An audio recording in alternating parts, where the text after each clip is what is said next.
and this higher order physiology, there's literally a change to our whole biochemistry when this happens, when you're in a more open and relaxed state where there's connection to the higher parts of the brain, the frontal lobe, our prefrontal cortex, and the heart, and they're actually in synchrony together, and there's coherence. And when we're in coherence, we're in a state of gratitude. And in a state of gratitude, we're in a state of appreciation. We're in a state of love. These are some of the highest levels of consciousness. Now try taking your problem and asking it from that place and seeing what comes through, what solutions come through. More neural cells in your heart than in your brain. Now I want to call myself out because I just said, think about that. How about feel about that? Right. Or tune into it. Tune into it. Right. Yep. Yeah. And just to bring in that, go ahead, finish what you're saying. But I want to bring in the physiology of this. Yeah. The last piece, I think it was Einstein who said that the problems of man cannot be solved by the same state of mind that created them. Consciousness that something like them. that. Yeah. Yeah. It's like, look, get out of your head. Yeah. Go ahead.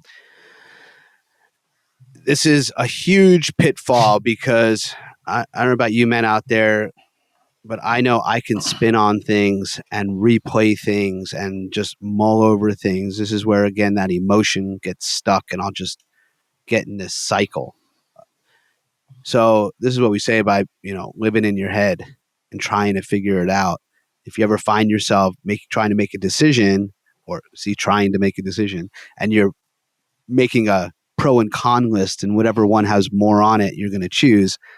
No, that's living in the lower mind. That's living in the head. These are when your questions are this or that, why or why not, yes or no, just know that's the consciousness level that you're making that decision from.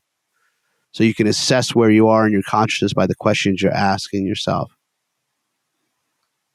Right. Why me? Why not me? There's never Horrible enough questions. of this. These are all energy poor questions, right? Like you're in breakdown at this point. Do I do this or that? You're in a more energy. You're living in your head. Do I break up with her or do I not? Right? These very polarized kind of answers. And usually you're in a state of some kind of stress physiology when you're trying to, quote unquote, figure it out. So as Russell talks about tapping into the heart and this higher order physiology, there's literally a change to our whole biochemistry when this happens, when you're in a more open and relaxed state where there's connection to the higher parts of the brain, the frontal lobe, our prefrontal cortex, and the heart, and they're actually in synchrony together, and there's coherence. And when we're in coherence, we're in a state of gratitude. And in a state of gratitude, we're in a state of appreciation. We're in a state of love. These are some of the highest levels of consciousness. Now try taking your problem and asking it from that place and seeing what comes through, what solutions come through, right? Classically, even in our posture, when you put your head in your hands and you slump over, you're stretching the spinal cord, which further takes blood flow and nerve activity away from the higher centers of the brain, which makes finding solution and possibility that much harder, right? So we have to open up our physiology, bring our arms, our head back, or take deep breaths, open up that chest, get movement in the spinal column and the nerves, and open up the channels literally to what's possible.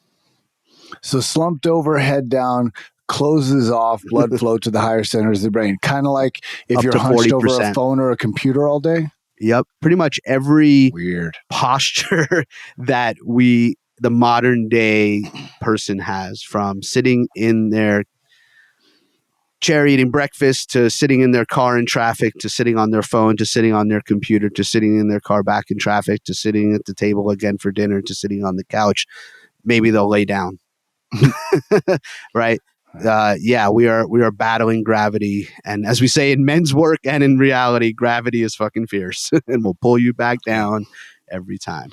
Yeah. As another component, we'll get into relationship stuff more in future episodes, but as another component of living in your head, let's say there's a conflict in your relationship with your woman and she's being emotional. This is going to be good. She's being emotional and you try to solve it logically because you're either right or wrong. It's not right or wrong. It's not black or white. That's the lower mental. And gentlemen, you already know the answer to this. How well does it work out for you to try to address an emotional issue with a woman logically? That's when we say intelligent things like just calm down. You're wrong. Yeah. Instead of defending and deflecting and justifying, what if you ask yourself, what is she feeling? What is she really feeling? Don't make it about right or wrong. It's like, where's she coming from? What's she really feel? And maybe from that higher mind perspective, when we open ourselves to that, we can go, wow, she really feels unsafe, unseen, unheard, whatever it may be. And you can address that, not the words coming out of her mouth. That. Could that change things? The problem is always 3 layers deeper. Right. Always. It's not what she's showing you. A woman doesn't show you directly. She may direct anger or energy or some kind of emotion at you, but what's really going on is what's underneath because she doesn't feel safe. And just to be clear, this is not easy work being present. I mean, we've devoted entire calls in our brotherhood on how to hold the king energy and be present, especially when there's a wild storm happening around you, specifically in your relationship. Right. Not easy work, important work. And if you can have the perspective as a man that you're the place your woman is coming to feel safe, to be that wild storm, to be emotional because she knows you're not going to withdraw love from her. Does that change how you show up? Yeah. Again, we can go a whole episode. We will on this. But that's just another aspect of living in your head. Yep. Get out of your head, get into your heart. What's number 4? Yeah. And one last thing I just want to say to make this relevant on that, because we want to bring it in different contexts. For those men out there that are entrepreneurs, sales leaders, business owners, even corporate executives, when you're in those big deals, right? There's the facts and the data, right? The lower mind stuff. I mean, a deal needs to make sense, but usually there's an instinct there. There's a knowing. You know what's going on in those deals. You're tuning in and making the decision, actually, just to unpack it for a second, from an emotional place.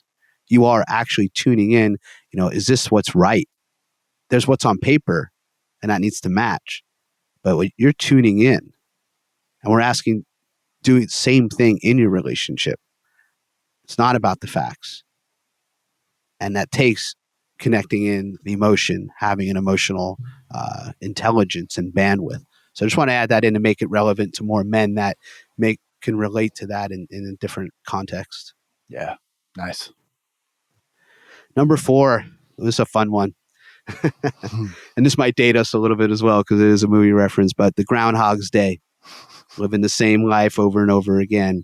Waking up at the same time, eating the same thing, getting in the same car, going to the same job, going to the same places, and calling that a life, and waking up 10, 20 years later and be like, what the fuck just happened? What's the definition of insanity? Well, here's Einstein again, right? Doing the same thing over and over and again, expecting a different result. Yep. Again, the definition of energy neutral. This is it. The ho-hum, the home drums, the meh. Right. Going through the motions. How many of you in relationship are just going through the motions? How many of you in your job are going through the motions? How many of you in your finances are just going through the motions? The never-ending cycle. Another month. Here we go. Another reset of the cycle. Again, and then time just marches on. And here we are.